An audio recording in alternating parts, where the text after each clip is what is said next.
Our capital is really valuable, so we must always protect it as best we can. High net worth individuals and ultra high net worth individuals all know that capital protection is paramount before making any investment. What methods and strategies can we employ to make sure our capital is safe while it's deployed and working for us? To keep our capital safe, we use our 5 protections methodology before investing in a project, so that when we do invest into a project, we receive lending for the project, and all the capital is secure as possible and will be returned safely. I'm Andrew, and in this video, I'll share our 5 protection methodology that you can use to protect your own capital. Let's get into it. Before we get started, I need to explain that I'm not a certified financial advisor. Neither is my business a certified FCA activity. This video is not advice, legal advice, nor financial advice, but for entertainment purposes only. Yes, this is how we operate our business, but it may not be suitable for you. All investments put your capital at risk. The value of your investments may go up as well as down. Past performance does not guarantee future performance. As always, I implore you to do your own research, DD due diligence, and get your own independent and legal advice. Once we have found a suitable site for our strategy, such as an apart hotel, we then exercise our 5-step process to make sure that the project is feasible and to protect our capital. If any of these 5 steps fail, the project will be cancelled and put into our follow-up bin for a later date. Protection 1. Tenant. First, we find a tenant to agree in principle to sign a 15-year FRI lease with us, so that we can confirm the monthly rent that they are willing to pay. This agreement will include the expected gross rent that we can expect to receive.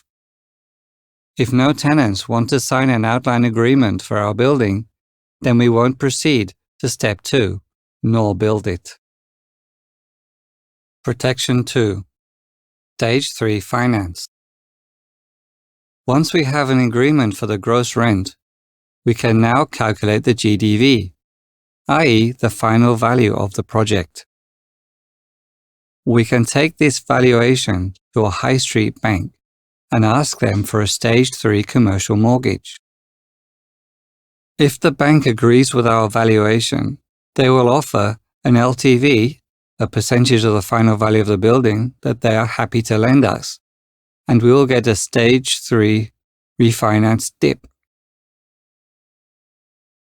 A DIP is an agreement in principle from the bank, detailing the amount of money we can borrow on a commercial mortgage when the building is completed, and the amount of interest we need to pay.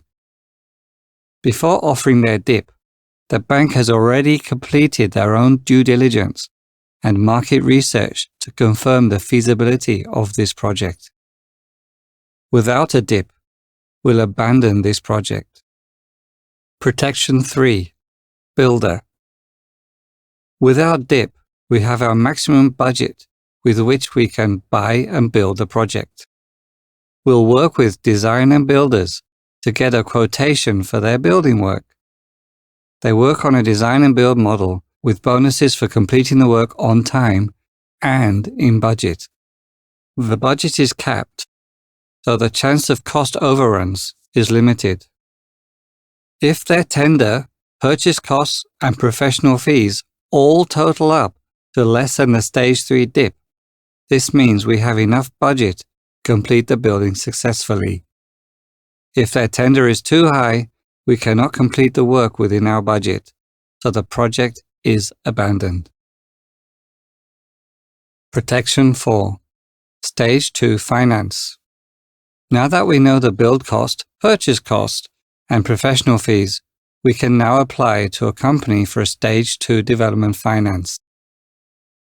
Once the Stage 2 financiers have completed their own DD, due diligence, on our project, confirmed our evidence, and our numbers stack up, they will offer a DIP and terms of their loan. If the net loan amount covers all our costs, and with the addition of the Stage 2 development finance servicing costs, together are lower than the DIP offered by the Stage 3 banks, then we can progress with the project. If we can't secure enough funding from the Stage 2 financiers, or the loan costs are prohibitively high, we'll pass on this project. Protection 5. Our own validation. Our own teams, data analysts, business plan experts, financiers will all independently confirm the DIPs, building tenders, and the tenancy agreement are all feasible and accurate. Only when all 4 of the previous 4 steps have been independently confirmed will we move forward on a project and spend our capital and others' capital. If only 1 of the 4 steps before cannot be confirmed, we'll abandon the project.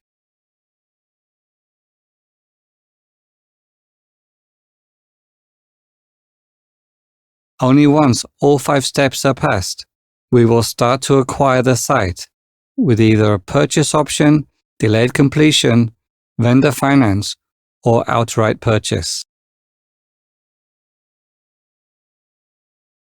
To confirm, for us to approve any project and start spending any of our capital on it, we must pass all 5 protection steps. This is one of the ways we de-risk our business and vehemently protect our capital, our lenders' capital, and our strategic partners' capital.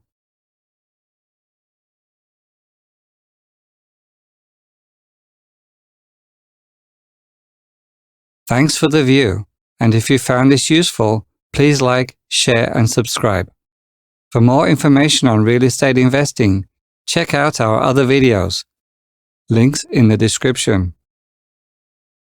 What actions can you take to protect your capital when investing in real estate? Share in the comments.